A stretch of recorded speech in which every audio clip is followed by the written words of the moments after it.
and effectively, as you can see, just forest and native bush. As you may or may not know, all these forests in New Zealand are Monterey pine.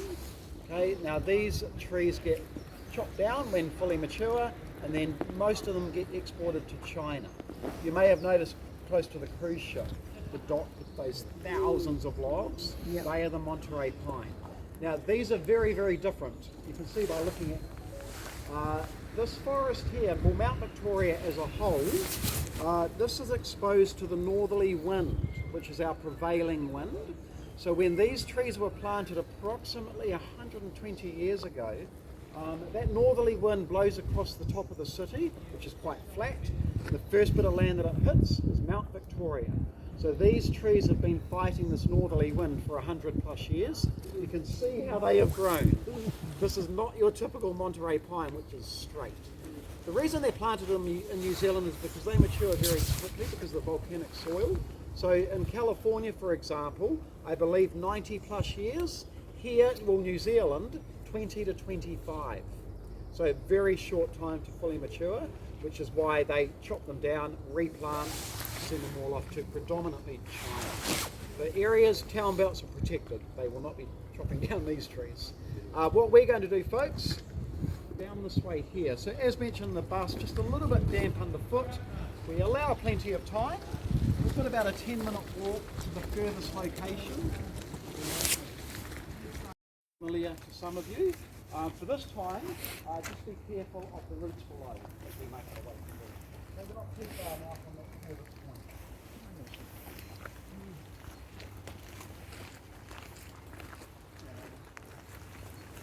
These roots are below. Kinsyutingan san The Lord of the Ring.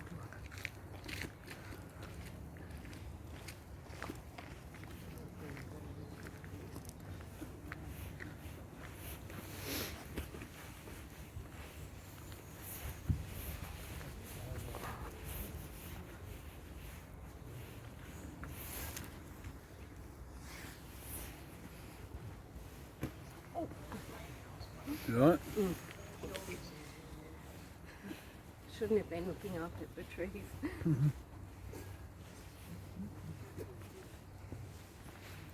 Old pine tree. It's amazing.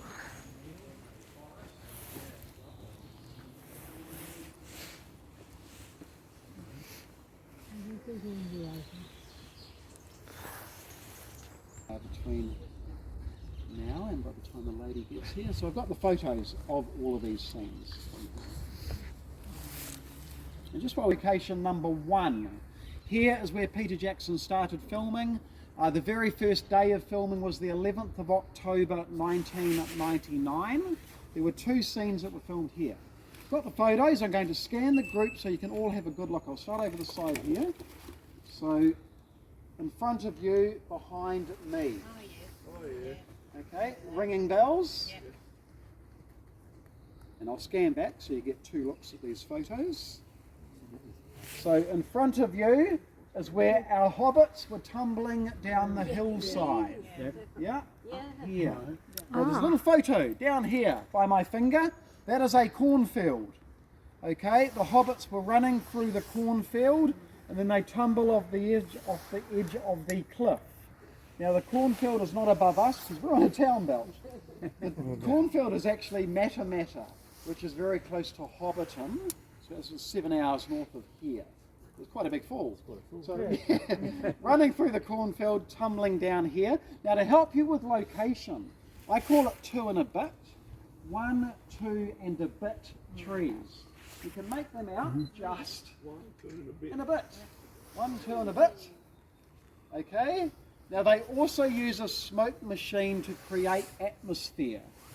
We've almost got it a little bit today with the current conditions. But 2 and a bit trees, smoke machine. Now as you can see, being on location, very steep. They did not use the actors. This being the first film location and Peter Jackson being a perfectionist, never 3 or 4 takes. This was actually the take that was used in the film, take 17. 17 times. Now, as you possibly know, these aren't the actors, these are stunt hobbits. Back then, there was no stunt community. Peter Jackson approached local judo and karate clubs. 4 boys of similar height that were very good at tumbling and falling, they were the guys that got the job. These guys were titled Stobbits. Stunt hobbits. Okay, so it is the Stobbits that tumbled down here. Now the reason they stopped at 17, this little Stobbit here, he sadly spun around as he was tumbling down. He got a little bit off course, ended up in this vicinity here where the roots are, and he landed on his left shoulder and dislocated his collarbone. So sadly that is the only part that he played in Lord of the Rings, which I think is why Peter Jackson chose take 17. So if you were thinking of reenacting, probably not. This is a little pathway, by the way, that they used to walk up. Roughly halfway up. They went up the top, roughly halfway, and they tumbled down. Now, that was the first scene. Same location, second scene, right here, is when they introduce the actors, and the actors are picking themselves up off the track after the Stobbits tumbled. If you remember the broken carrot, here, and that was this scene. So you've got Peter Jackson in the foreground, Elijah Wood, Sean Astin, picking his hobbit feet, picking themselves up off this track. Okay, so these are the actors picking themselves up right here. Now to help you with location, just beyond is a branch. This branch here that I'm pointing to is this one below my finger. Below that, so the camera crew were over here, Peter Jackson, the actors were here, and the branch still there 20 years later. Just below my finger there. Okay, so first location, 2 scenes right here. From this point, just a short walk back in the direction of the Samwise Gamgee seat, okay, which is where we have another location and 2 different scenes. Feel free to grab a photo, and then we'll continue back. Right there. Behind you No there. thanks.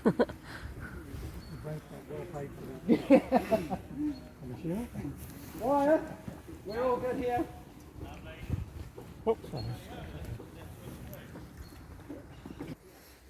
Just beside me, folks, looking back this direction. Again, be careful underfoot. There's plenty of room to sort of spread out. I'll hold these photos up high. But just over to my right, everybody, looking back the direction that we're coming from. Just be careful underfoot. So I'm going to ask if you can just maybe just in this area here, and I'll hold these photos up high, just right here, which was this one. I think we should get off the road. Oh, yeah. So you can probably see over my left shoulder, those branches over my head. Yeah. Exactly Right there. right behind me. Yeah. Indeed, and Elijah Wood was right here on this root system.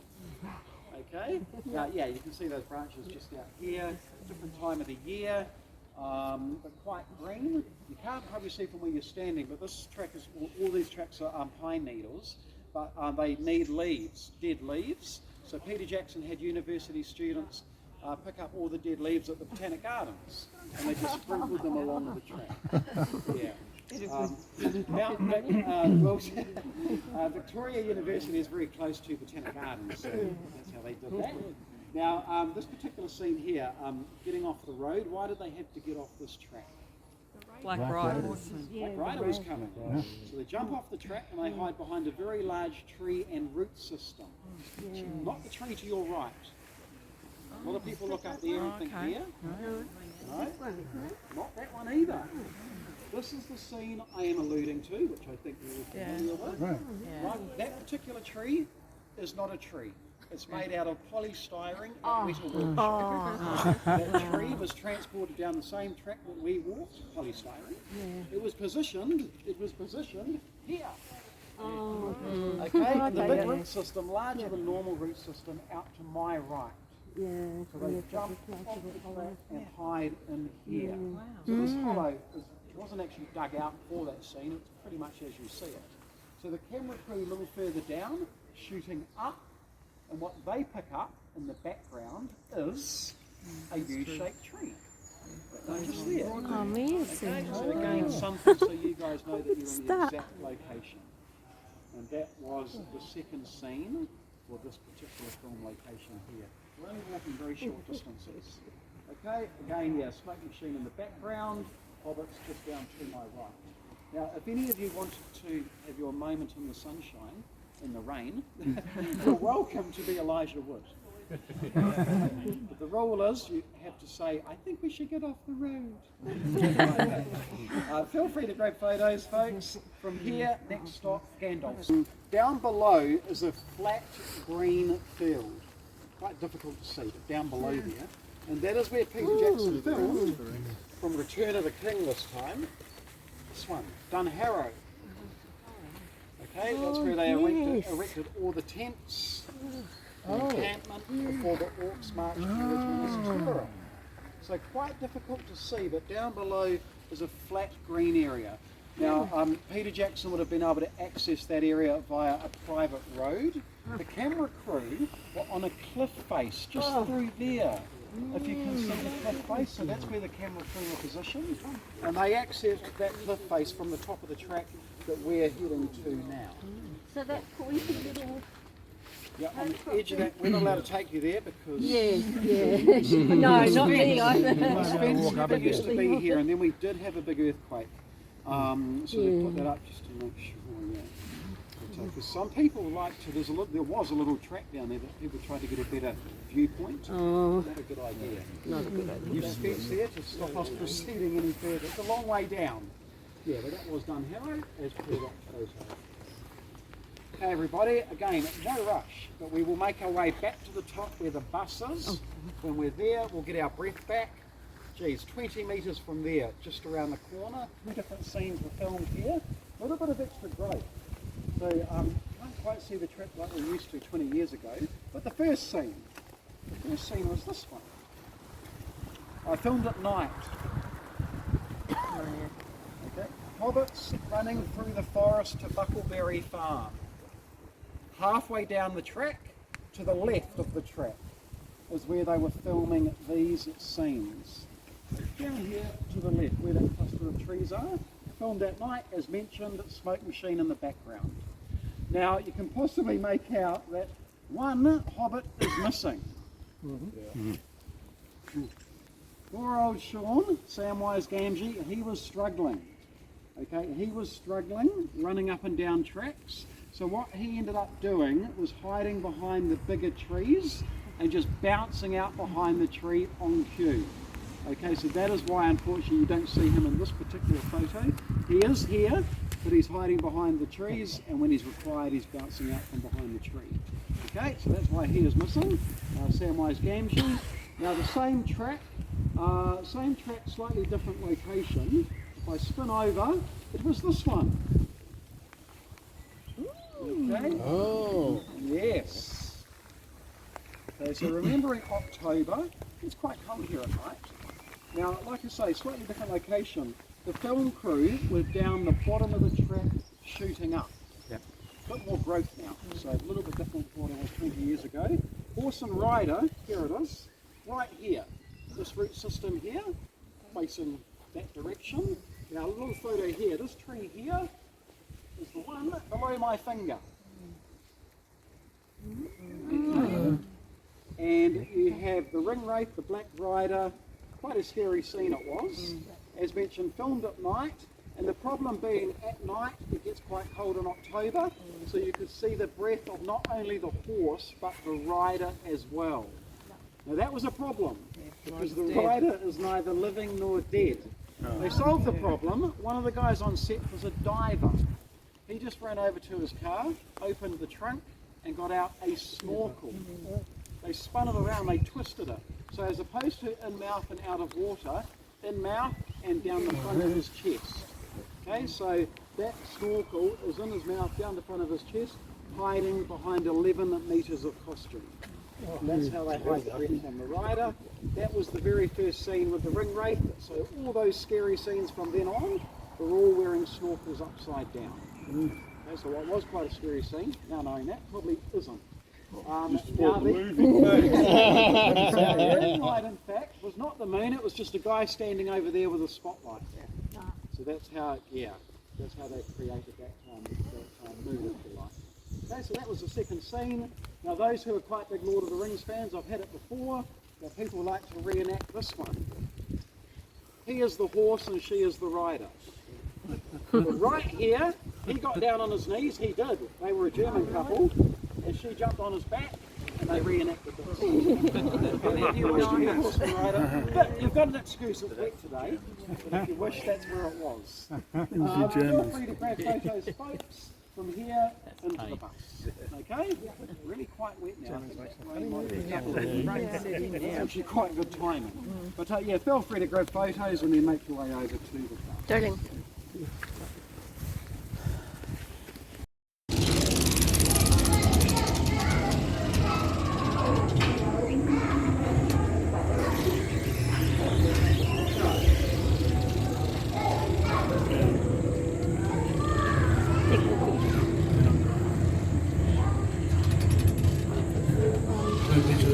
No, yours. We're doing diving, look.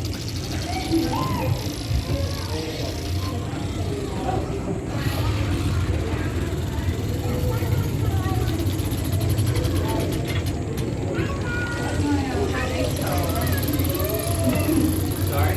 Yeah. It's moving a few of the rocks around. Oh, the scuba divers. See if we can find them. Come up here. Oh, there they are. Here's one. Her, the diving. They're doing cleaning. Oh, one and two. See one up here. Hi. Another one? Up here, on the other side. Look, over there. How cool is that? Yeah. Oh, it's coming. Very cool, isn't it? Whoa. This is cool.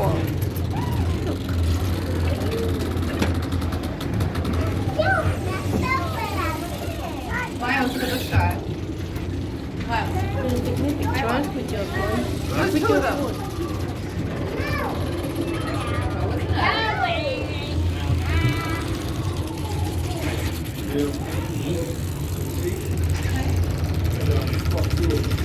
it? Go up here if you want to go around, Miles.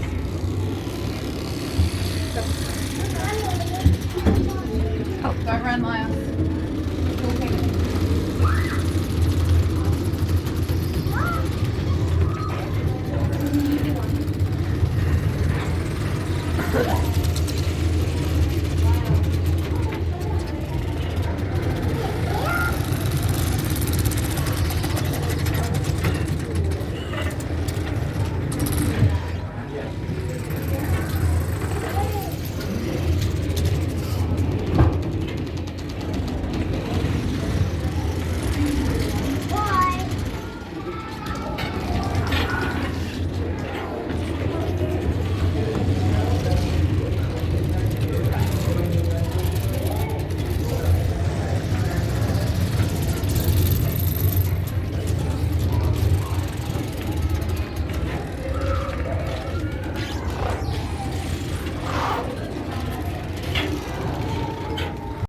And for gold, it's even smaller. It's more like about 2 hectares.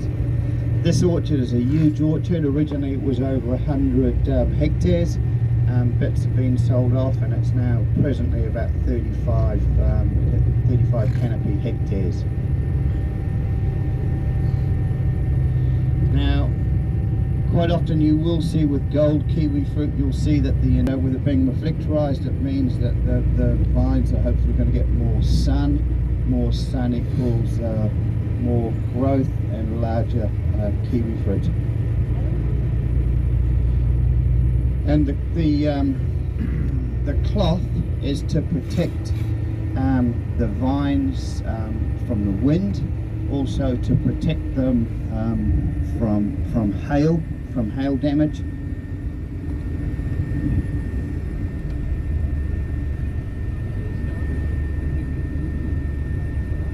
And did you notice the windmills as you were driving along? Okay. So the windmills are for frost protection. And most popular method of frost protection are the windmills. If there is a frost, then those windmills will automatically turn on at roughly 2.5 degrees Celsius, and all they do is they just bring down hopefully some slightly warmer air and get rid of the colder air from underneath the vines.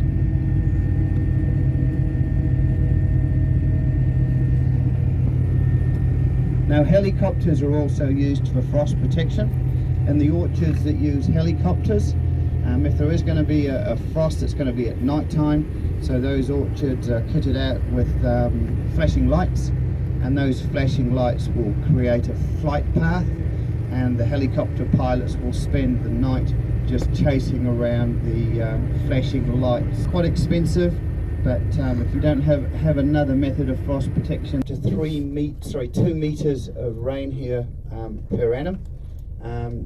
Earlier on in the week we actually had 34 millimeters of rain within 24 hours, so it does rain quite a lot. You just need to look at how green everything is to see how much rain we have. We get plenty of sunshine.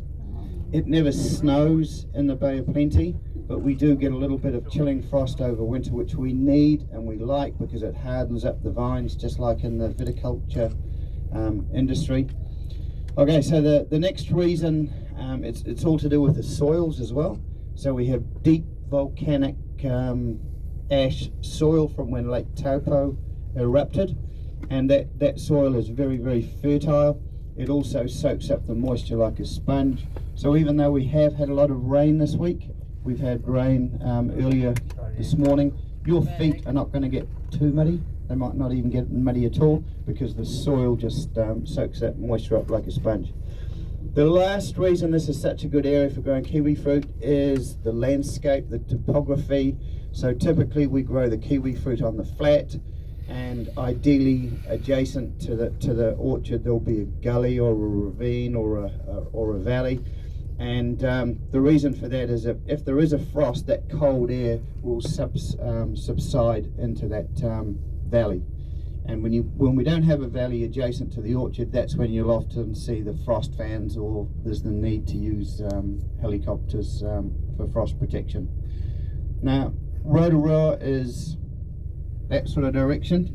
Now you only need to travel about 5 kilometers in the direction of Rotorua for the whole cycle of what happens in the orchard, and also talk about the all of the testing that we do, some of the technology that we use, and then last I will be telling you all about the nutrition. So yeah, first of all, so in New Zealand, 60% of what we produce as a country is gold, Zespri gold. 40% of what we produce is the Zespri green that I'm sure you're all familiar with, and less than 1% is the ruby red. I don't. Has anybody seen the ruby red? No. No. Doesn't surprise me. Most New Zealanders have never seen it. Okay, but I will come to that later. And have you heard of Zespri? Yes. You, Bob? There's an ad on telly. Okay, there's an ad on telly. Really? 2 little kiwi. Okay. Oh, wow. Do that again. That's right. You want to stand out the front? I want to take a photo of that. That's funny, because last season if I'd asked a group of Australians if they heard of Zespri, virtually everybody would have said no. And even though Zespri will spend about $100 million a year on advertising, so it looks like it's working. Yeah. Oh, no, well, I always get a 6-pack, please. Plastic container. That's what we like to hear. Because you actually, in Australia... $7 Aussie. Okay. Can you give us something to get a discount? All right, so before I start what we do in the orchard, yes, we had a question about it. Yes, we need both male and female plants. Now, this vine over here is a male. Now, the males don't produce any fruit. So that male is only about this wide at the moment. The female bears fruit. Now,